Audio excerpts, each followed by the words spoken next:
babae. Siya ang kukuha. Ayun o, halika ate. Gusto yan ni John. Hawakan mo muna yung pugi. Hawakan mo muna kay pugi. Balan?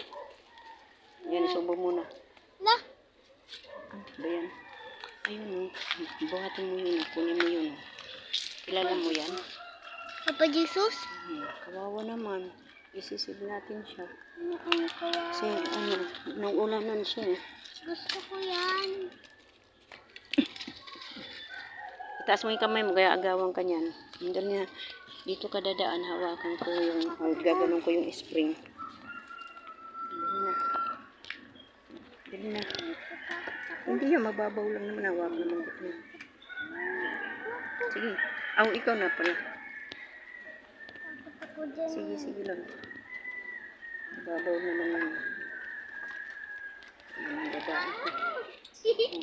Buhatin mo, nandahan pagbuhat. Magkanda tayo, buhatin mo. Dali, hawak mo sa kamay. Baby, santo ninyo yan. Ay, Ginoo. Isa rin ito. Para kang nagbuhat lang ng bata. Wawa naman. Halika na. Lalaki. Kahit sira yan siya, kailangan isip natin kasi kawawa naman.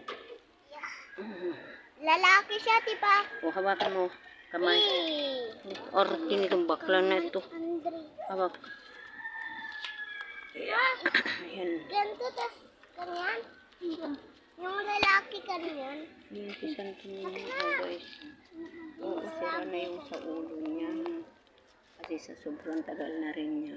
Kaya siguro siya tinapon ng may-ari. Kaya ayan, ngayon nakita ko doon sa mayero nakapatong nakatihayan. Pinakuha ko sa apo kong babae. Kayong apo kong lalaki sana ang kaso ayaw.